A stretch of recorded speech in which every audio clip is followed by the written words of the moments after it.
everybody, it's the coach. This is Madden 20 on EA Sports. Straight ahead, we've got a good one in store between the Houston Oilers and the Baltimore Ravens. I'll be back with you again with scores around the league at halftime.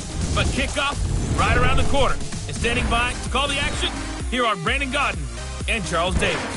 Coach, the rain is falling, the fans are soaked, but here's the bottom line. We've got football at M&T Bank Stadium in Baltimore, Maryland. The scene a few moments ago, here it is. It's unlike any other in sport as both teams made their way out of the tunnel. These folks are fired up as their guys are ready to do battle between the Houston Oilers and the Baltimore Ravens. Alongside Charles Davis, I'm Brandon Gaudin. And Charles, you look at this Raven team as they get ready here. They come in off another victory a weekend ago. That ran their win streak up to 7 now. And I think that win last week established them as Super Bowl frontrunners. They're playing with confidence and swagger, and you need that to go a long way. On the other side of the field for our visitors here, they come into this one knowing it's been a while since tasting victory. They've dropped 4 in a row. Can they remember what it was like to win a game? In these types of situations, you're looking for someone to inspire you, and it doesn't have to be one of your best players either.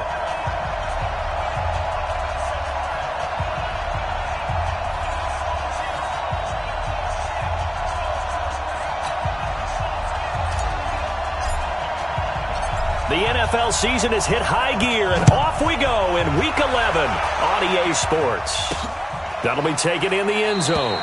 And he'll elect not to return this one, so they'll bring it out to the 25 on the touchback. So here come the Ravens with their first look on offense. Commanding the offense will be Lamar Jackson, the electric quarterback out of the University of Louisville. That was a solid performance last week, wasn't it? 2 touchdowns, no interceptions, ran the team well, won the ball game. Bottom line, may not have been earth-shattering, but it didn't need to be.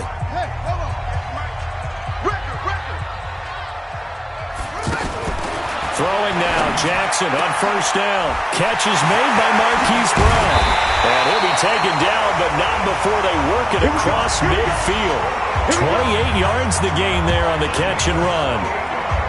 To win any route, you've got to break down the defender, and that's exactly what happened here on this really nicely executed curl route.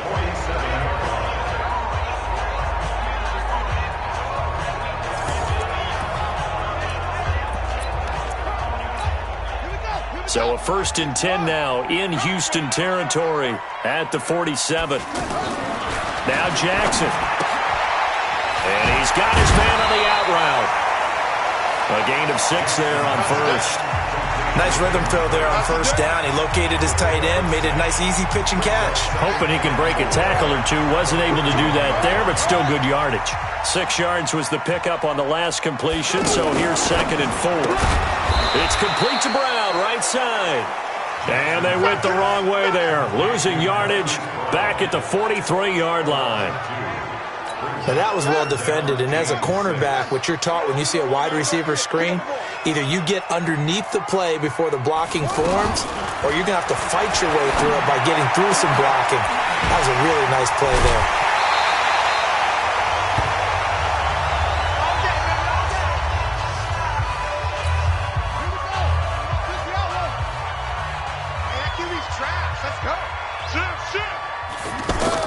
On 1st and 10, it's Jackson. Looking middle, and that's complete. And they'll get this down to the 10. Another strong gain on the last 2 plays. They've moved it a combined 33 yards. Okay, I'm not so great at math, but I just looked over at our statistician, Marvin, and he signaled to me 5 for 5 to get things started here on this opening drive. Where I come from, that's pretty good. That is pretty good. Now, what do you do defensively to adjust? Well, this is where you got to make a decision as a defensive coordinator. Do you really get after the quarterback, or maybe you tighten down on the receivers, bump them off of their routes, chip away at their timing, so things aren't as precise as they've been so far in this game?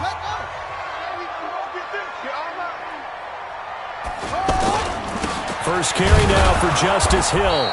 And he'll get this one down to about the 10-yard line. Credit him with a 1-yard gain there to make it 2nd and 9. And the big boys up front in the trenches, what do you think of the O-line, Charles? I love them because this is a group that's so cohesive. They know what the man next to them is going to do at all times, and they operate as a terrific unit. Here's 2nd and 9, just a yard on that last run. Tight ends on the Ringo. Tight ends on the Ringo. Even. 4th down. From the gun, Jackson. Looking end zone, but it's incomplete. Time for a look at our starters here on defense. Right now in the National Football League, they're ranked number 18 against the pass. Yeah, defending the pass hasn't been an issue for them. It's been stopping the run. And if they don't stop the run, they can't get back to their strength, which is guarding against the air attack. Here comes the 7th play of this opening drive. They've moved it well, but here's 3rd down. Butt set. Throwing is Jackson. Flush to his right. He can run for it, and he will. He opted to go with a scramble, gets 2 yards, and now it's 4th. Well, partner, nothing comes open here, so he decides to escape out of there, and he doesn't pick up a 1st down, but he does gain additional yardage to set up a possible field goal attempt if they decide to go that route. Tucker's kick is good, and the Ravens strike first at 3-zip. Well, after marching down the field, only getting 3 there, kind of feels like a win for the defense. And it does. They'll go to the sideline feeling a lot better that they didn't give up a touchdown after the march against them. But if I were the offense, I wouldn't hang my head over that one. That's a good drive, and 3 points were put on the board. This is taken at the 3. And he'll take this one near the 25, call it the 26-yard line. So out comes this offense to take over for the first time. And here's a look at their leader, standing 6'4". And what I enjoyed in preparing for this game was talking not just with the coaching staff, but with him as well. And I found it interesting that the coaching staff sees him one way, and he sees himself an entirely different way. Yeah, one thing he said he's always working on, we know he's not bad at this, but his footwork, always wants to improve that, and that's something he's going to focus on here. And what was so funny, what the offensive coordinator said right off the top, he's got great footwork. Love his footwork. So this guy is never satisfied. Offensive starters, here they are. And Delaney Walker, Charles, it's a guy that you and I said we wanted to discuss a bit. Yeah, and we should, because remember, he came out of college as a wide receiver, so he's one of the early guys to move from a wide receiver position to tight end and still run routes as if he were a wide receiver. An excellent target. 2nd and 9 now. And nearly an interception here on their opening drive. But instead, 3rd down. Now the starters on the defensive side of the ball for the Ravens. They were very strong last week in that win over Cleveland. Yeah, they gave up 17 points, but that's about what you consider the break-even mark. If you give up 17 points a game all year long, you're thinking you're going to be a playoff team. That's what you're looking for. Room to improve, of course, but pretty nice effort. After an incomplete pass on 2nd down, that'll leave him trying to convert on 3rd and 9. From the gun, Love. He's going to leave this for his running back. It's complete.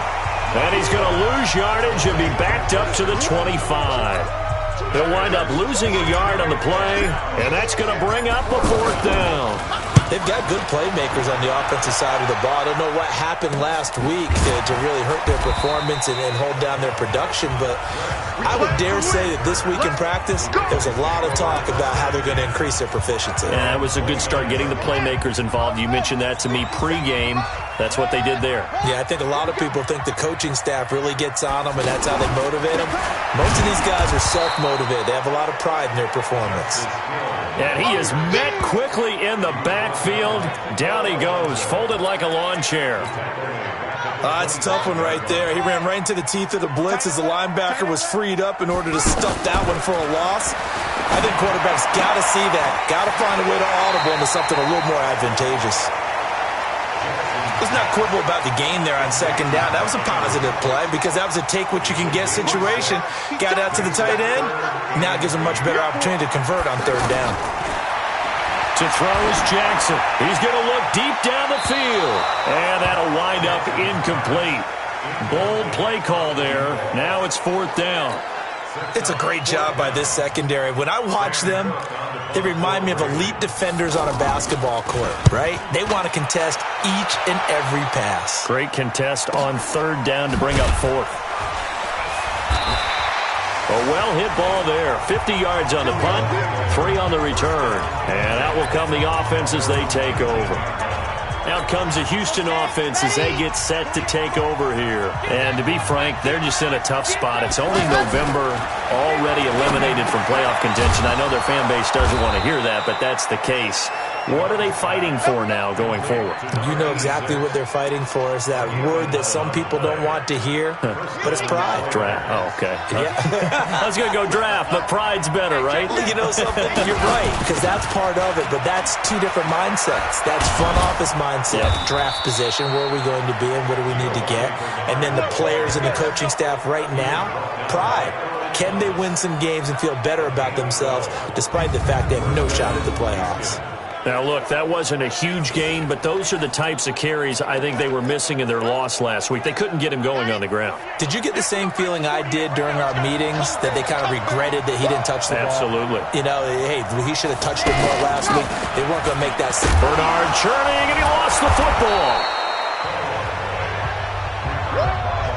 I know you feel that. Wow, that ball gets knocked free. But a teammate comes along and scoops it up. It's almost like baseball. Guys at bat, people are on base in scoring position. One guy doesn't get him home. The next guy comes through and picks him up. And avoids the turnover.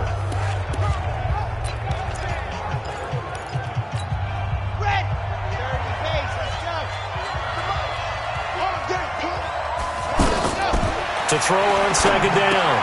Love to Thompson on the screen. And he'll lose yardage on the play back at the 45-yard line.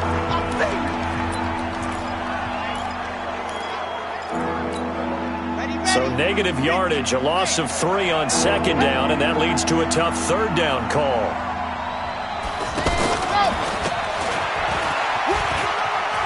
And some room to work. 25 yards that time. Now it appears we've got an injured Raven down there on the field. While the training staff works on him, we'll step aside and be right back. So 1st and 10 now from the 30. They'll run it here with Bernard. And forget about finding a lane. He barely had time to look up before he was planted in the backfield. Plays like we just saw there. That's why they're up right now. And the defense, they're doing their job. Yeah, it starts with the guys up front. So when you talk with GMs who are putting together a team, a lot of them say, we're going to build from the inside out, because if you control the line of scrimmage, you control the rest of the ball game, and that's what we're seeing here. They're actually playing in the offense's backfield, not necessarily just playing at the line of scrimmage. I know coaches tell us all the time that having a powerful arm isn't the number one thing they look for in a quarterback. But when you're trying to throw inside routes and you need to put some heat on it, it helps have the big gun. And this trying to force it to his tight end Walker, and it's intercepted. Picked off by Tony Jefferson. There he goes right side. And he will bring this back. It's a pick 6 and a Raven touchdown. 3rd down, passing down. They throw the extra defensive back in there for a nickel package, and it worked out. And it's not anything that you would think is just great strategy. It's just that when you have 5 defensive backs on the field and an obvious passing down, it's a lot tougher to complete a pass. And on that play, they completed it just to the wrong team, and it cost them 6 points. The point after through the raindrops, up and good. And the lead grows to 10-0. A heck of a play there defensively, getting the interception, navigating his way into the end zone for the touchdown. So they throw the pick 6. They'll get another shot at it now as this one's in the air. This one taken from the 7. And not a bad return here. He gets it out to the 25-yard line. There he is, the man taking the snaps under center, heading out for the next possession. And he'll need to put that interception out of his mind quickly, because between the field goal and the pick 6, they're already looking up at a 2-score differential. And isn't it interesting that a lot of the time when we talk about having a short memory, we say that's a defensive back, right? Got beat for a touchdown pass, throw it out. Quarterbacks have to do the same thing. They make a mistake, come back and be the best quarterback you were before. And he'll get this from the 25 to the 30 for a pickup of 5. And that's one of the reasons you like to blitz even on rundowns. It confuses the blocking assignments. It doesn't allow those offensive linemen to get up to the second level. Ball on the 30. They'll come up with a 2nd and 5. Now a fake on the give here as they try the run-pass option. Out to the right to Humphries. Ineligible receiver downfield. Offense. So this will be accepted as it moves the offense backwards. Still second down. Let's go, let's go, let's go. 60, orange. Ready to go. Looking to throw on second down. Love. And a quick throw here, that's complete. And up to the 35 before they're able to knock him down. It's a first down on a gain of 10. We've seen quite a bit of the short passing game here early on first quarter, haven't we? We have, and I think it works a couple of ways for this team because, number one, you throw the short game until they stop it. And if they're not going to stop it, you keep throwing it, and occasionally you'll break a tackle and turn it into a bigger gain. Also, if they start to creep up, start to pressure receivers, now you go over the top, take it deep, and now you get some of those big shots downfield. And he is met in his tracks behind the line of scrimmage. He lost 2 there, and it's third down. Up front, the struggles continue for this offense among the line. What can they do? Change the play calling? What? I think part of that, yes, changing some of the play calls, some screens, some draws, some misdirection. You want to run any type of a play that will influence these guys to continue to get upfield and find a way to use that against them and slip things in behind them. So some quick passes could work as well. This offense so far on third down, just 1 for 3 thus far. This is third down and 12. And the Raven pressure too much. Down he goes. This offensive line has struggled. In fact, when we sat down with the coach, he said it's been in tatters lately. They allowed 6 sacks in their last game. Just gave up another one right there. In tatters, so it sounds a little bit like this right now. Exactly. It's like that paper being ripped. And right now, they've got to find a way to get it back together. Here's Brett Kern now as he'll punt it away for the second time. Fair catch called for and made at about the 32-yard line. They call it 38 yards on the punt, no return. And the Ravens, they'll take over. Now the Baltimore offense heading back out onto the field.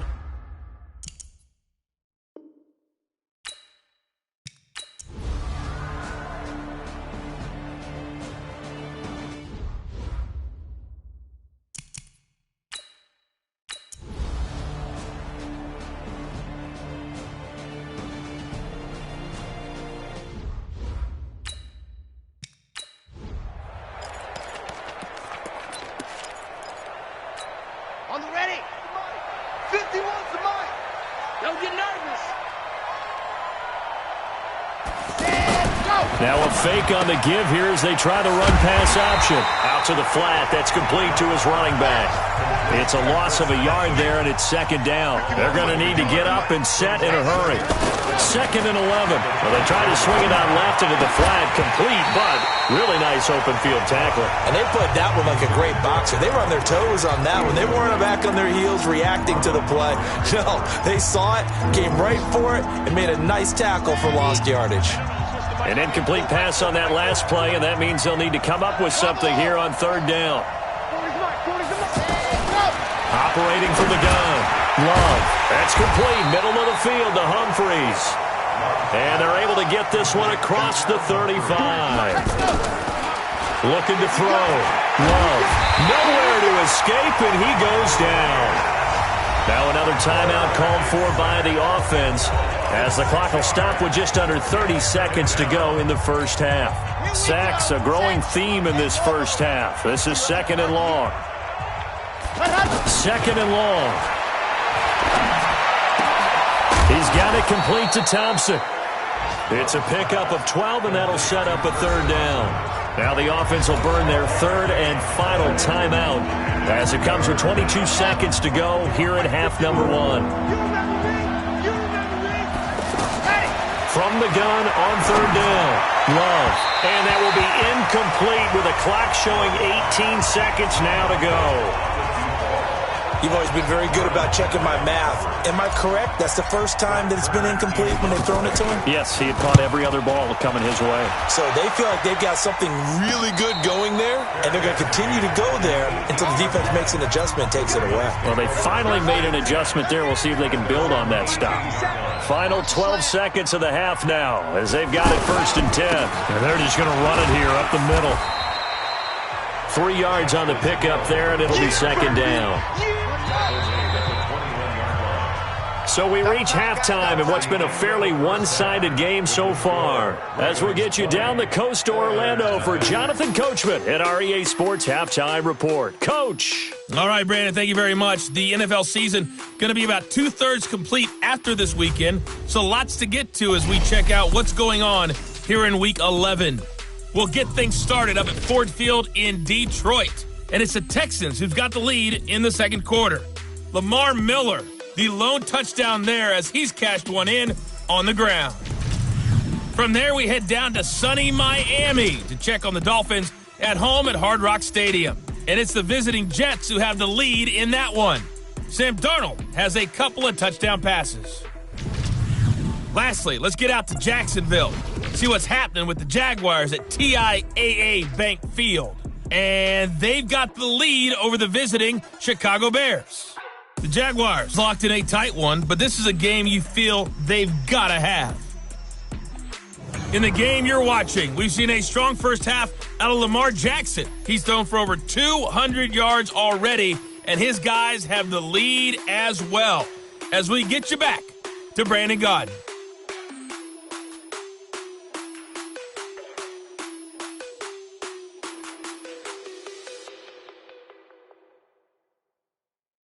Due to time constraints, we move you forward in today's broadcast to the beginning of the third quarter. Forecast calling for more of the same. The rain set to continue as we are underway in the second half. This one fielded at the 5. And he'll take this across the 25, a couple extra yards up to the 27-yard line. And now out comes Houston. And that first half, one to forget really on both sides of the ball. They got to find some way to string something together here, don't they? Yeah, they're down big right now. So as you mentioned, trying to find something to string together, get some consistency, something sustained, maybe calm their whole team down and find a way to get back in this one. Yeah, because right now you're down big, you're being shut out. Let's see if this is the drive that kind of kickstarts them. If you're a selfish player and you're throwing the ball, you're cool with the completion.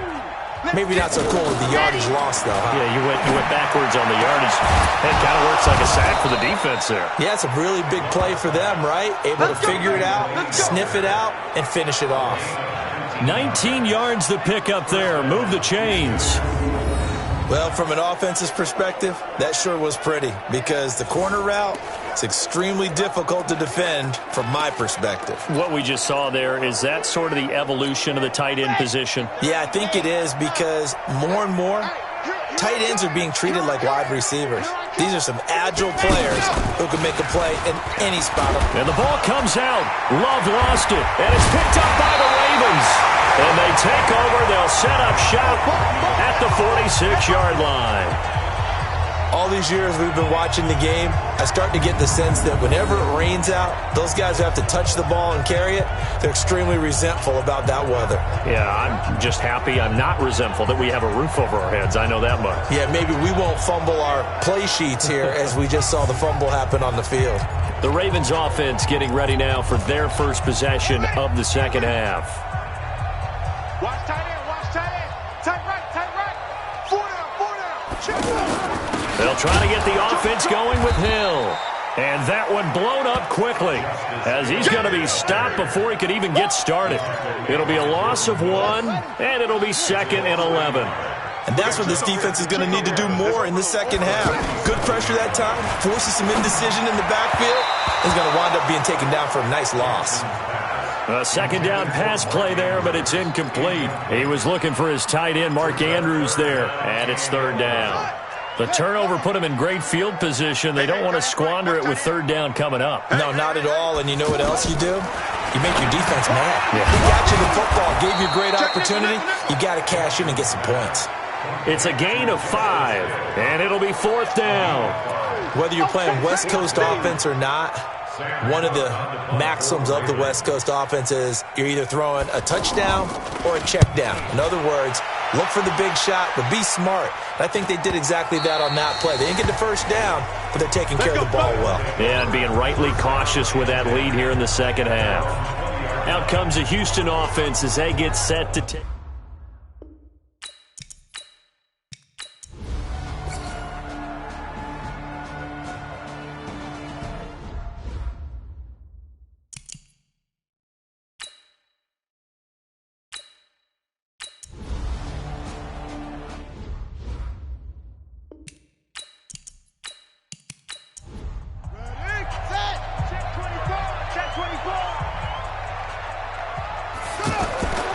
Now carry number 20 here for Hill. And they'll lose yardage here. They go backwards to the 13-yard line.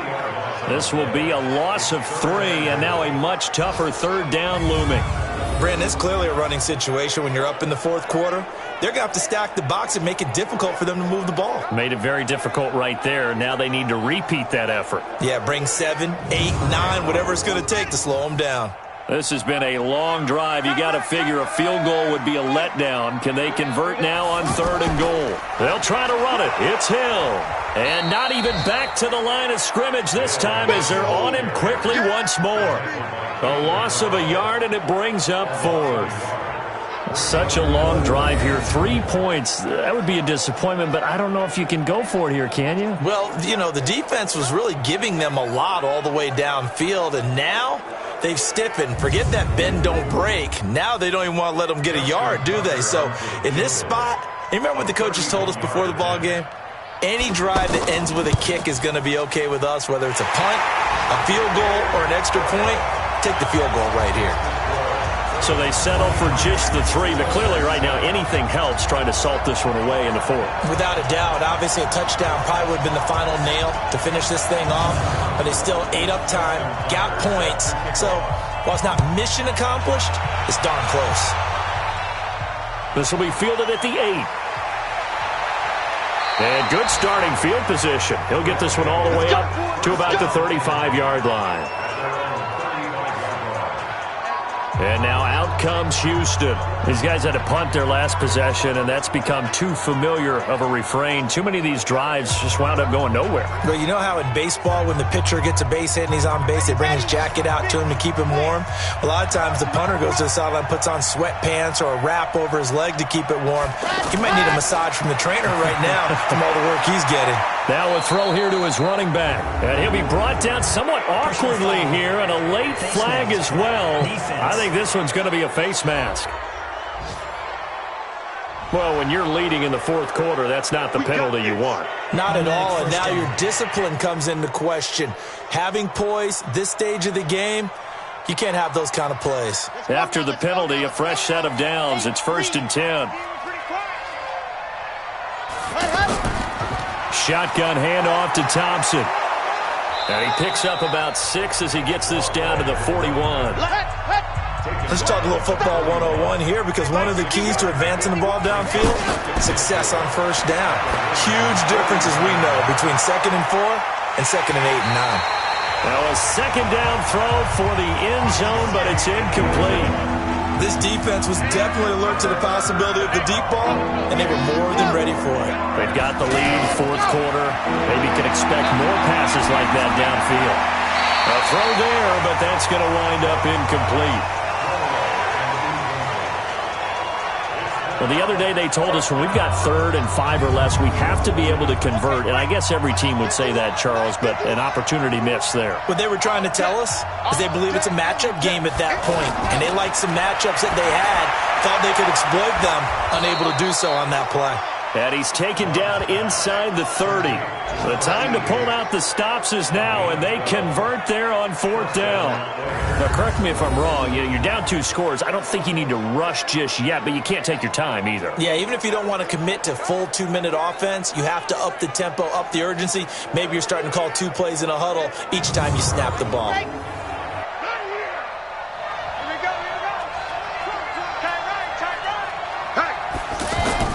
On 1st and 10, Love. Pass caught left side by Humphries. And he'll be brought down. Oh, that's a face mask. Certainly looked like it. Indeed, here come the flags. Well, we looked at each other right away. We knew that flag was coming out. And I always enjoy the conversation post because officials always tell you, I don't want to throw the flag, but you caused the play. You did it. I had to.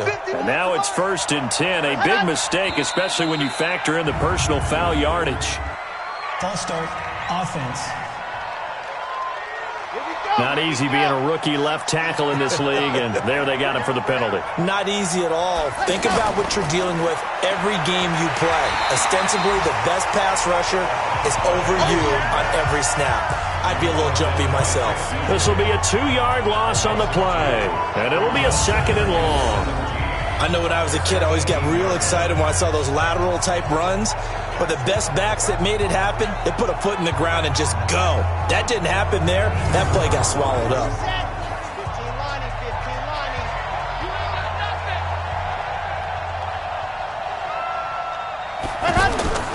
To throw on 2nd down. Love firing quickly here, and that's complete. And he's in. Touchdown, Houston. An 18-yard touchdown grab. And his guys are able to cut into that deficit. All the receivers in the league are plenty good enough. Otherwise, they wouldn't make it in the NFL. But the ones that go to the Pro Bowl, they have refined route running ability.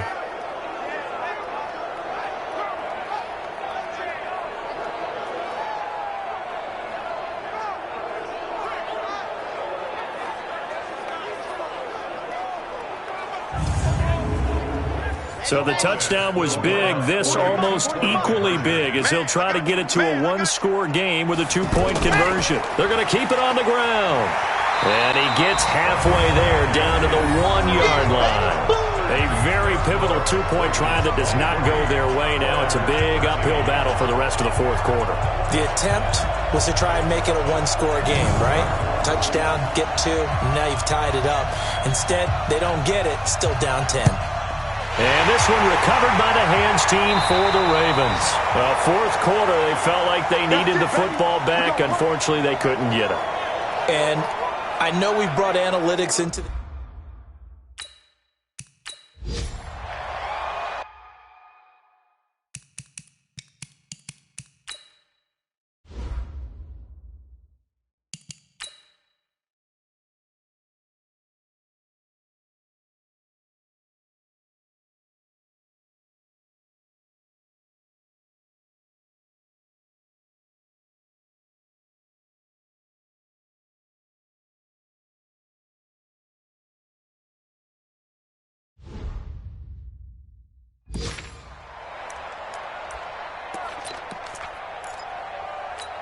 And now Baltimore gets set to take the field. And they had 3 points last time, but they didn't want 3 points because they were well within range of scoring a touchdown. We'll see if they can do better now. I'm with you on that one. Let's just go ahead and be frank about the whole thing. The only one happy about the 3-point? The kicker. Exactly. You put it through the post. That's going to help him in contract time. But that offense, they're thinking, let's get in the end zone this time. I don't know if that helped him in contract time. You could have kicked that one through. I don't know about that. Toe bash. I don't know about that. Toe bashed it. Super toe. So it's Raven football here as we welcome you back. And the scoreboard on their side, they're just looking to melt away these final couple of minutes and put this one in the left-hand column. And now right out of the 2-minute break, we'll get a timeout used defensively with 1:56 to go. Now this is a big 3rd down, and you'd have to think we'd see a timeout right away if they can't stop them here. Jackson to throw. And he will not be able to hang on through the contact. It's incomplete. The coverage strong, and now it's 4th down. You hear the calls for a penalty, but I just don't think so. I think in this situation, the defender was making sure his guy couldn't hold on to the football. So I don't see anything that warranted a flag. No, I'm with you. There was contact, but I'm happy they kept that flag in the back pocket. Now, if this was a clear day in September, I'd say this is well within his range. I'd feel very confident about this kick, but let's be honest about it. In these elements, the difficulty level gets ratcheted up by at least a factor of 5. The situation for them offensively as follows. Down by 10, a minute 47 on the clock. Their losing streak in danger of continuing as they come up on first down. And he held on to it, but he probably shouldn't have as they get him behind the line. Now another timeout called for by the offense as they'll talk things over prior to this upcoming second down play. So now they have to contend with 2nd and 13 after the first down run goes backwards.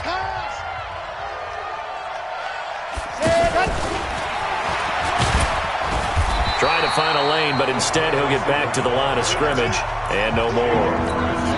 Call it no gain there, and now they're looking at a 3rd and 13. Now on 3rd and long, they'll look to throw. And that will be incomplete. Well, they weren't scared to let it fly, but it falls to the ground and brings up 4th down. And I think we'll probably see him go for it here on 4th down. No reason not to. Down a couple of scores, they have to try and make something good happen. On 4th down, Love.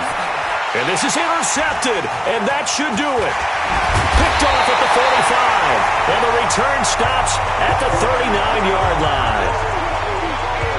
Well, look at that, Chuck. A rookie picked the rookie on that play. How about that? Is that rookie-on-rookie crime?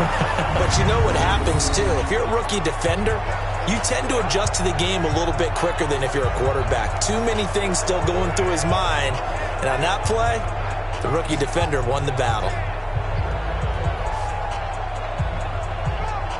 Now the Baltimore offense heading back out onto the field. And this one all over but the shouting, you might say. Now there's one timeout remaining defensively, but probably no real need to use it here. Yeah, the only time they would use it, strictly for pride. The D can only stop it one more time as they take the knee.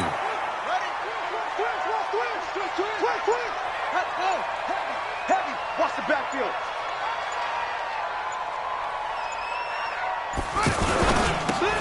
Throw left side to Higgins.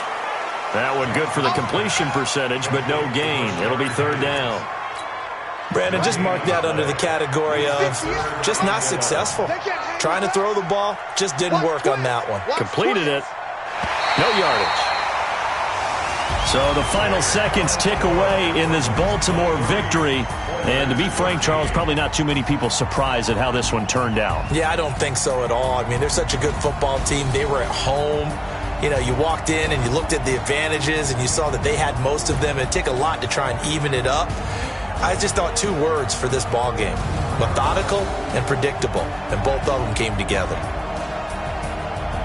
So for Baltimore, they continue to put themselves in position for a first-round bye as they move to 8-2. And they'll get to stay home again next week.